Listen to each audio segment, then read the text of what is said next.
He was so proud of being Indian. I think for him, it was a way to be something other than just a Finch.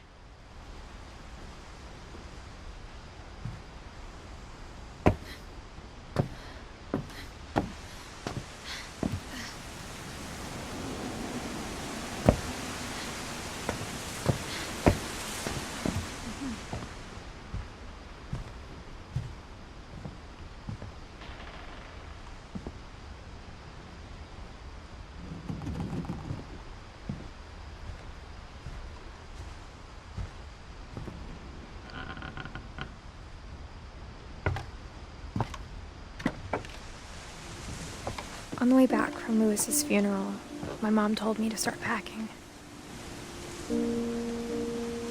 She waited until the day before we left to tell Edie.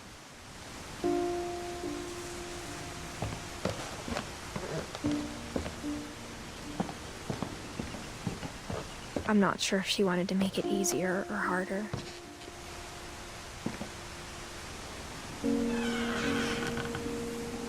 I wish we'd stayed. But I understand why we left.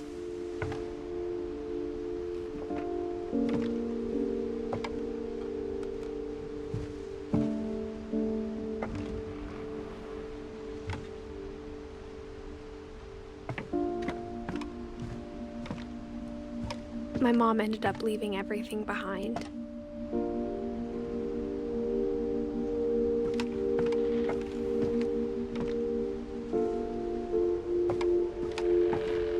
What happened that night had been coming for a long time. Maybe it should have come sooner.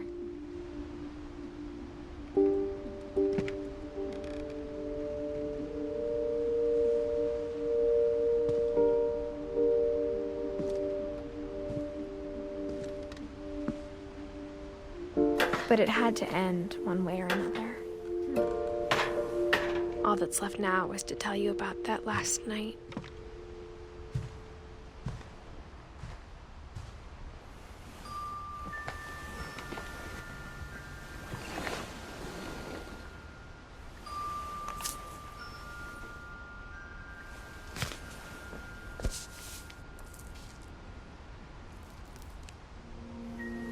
That whole last day, Edie just watched us pack and didn't say a word.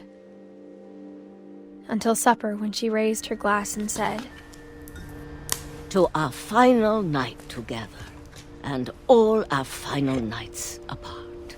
Grandma, you know what I said about alcohol. Some of your medications are very Edith, specific. I left a present for you in the hallway. Why don't you go open it? The grown-ups have to argue now. I'm sorry, you're right. We're all leaving tomorrow. Let's just enjoy our last... I'm not leaving. Edith, you're excused.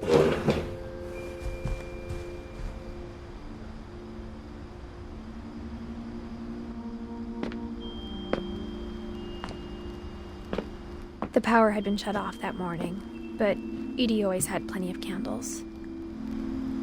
When my mom sealed the library, I don't think she knew about the other entrance.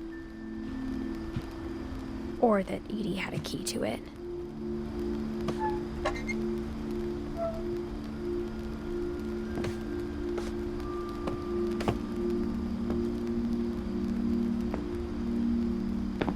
That thing you're afraid of isn't going to end when you leave the house. Edith has a right to know these stories. My children are dead because of your stories!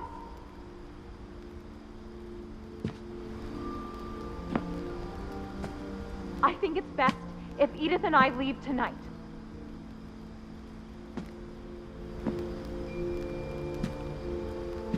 We'll have the nursing home send a van for you in the morning, okay?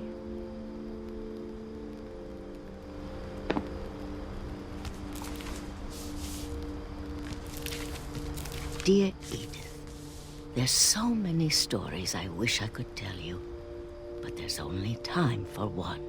This is about what happened on the night you were born. That night, the tide went way, way out. It was the first and last time I ever saw the old house aground. There'd been an earthquake out in the middle of the ocean. They called it the lowest tide in 1,000 years. God, it smelled awful. You know, I've seen that house every day of my life.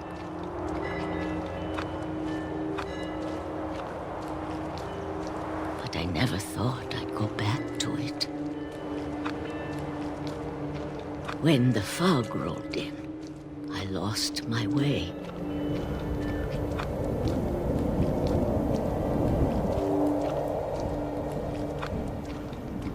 I got turned around.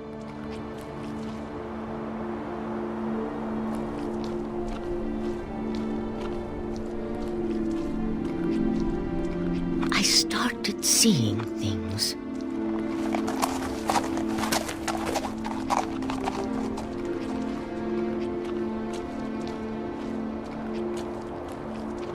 Things I'd forgotten had ever existed.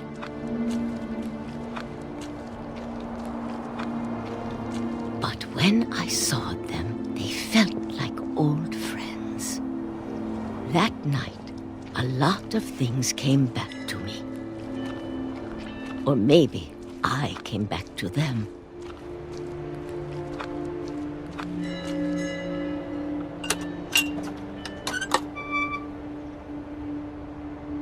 Things I can't explain, but that I need you to try and... Edith, what are you doing in here? It's mine. Edith! Mom, you're gonna rip it! Let go! I kicked and screamed, but Mom dragged me to the car. I never saw Great-Grandma Edie again. The next morning, the van came to pick her up, but she was already gone. After that, we moved around a lot.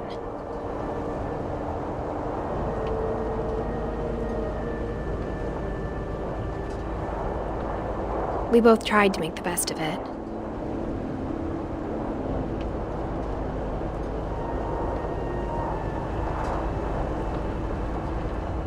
A few years went by.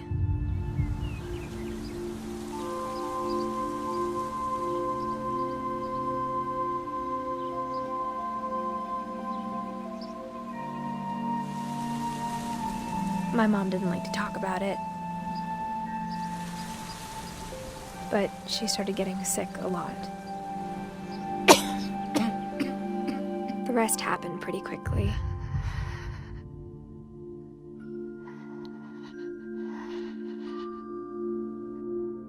She got better for a while, and then she didn't.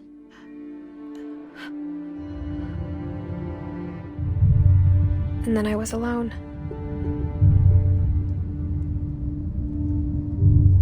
The last Finch left alive.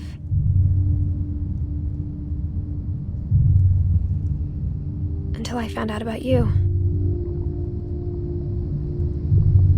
I'm still not sure what to tell you about all this. If we lived forever, maybe we'd have time to understand things. But as it is, I think the best we can do is try to open our eyes. And appreciate how strange and brief all of this is. This journal was supposed to be for you. But now I hope you'll never see it. I just want to meet you and tell you all these stories myself. But I guess if you're reading this now, things didn't work out that way.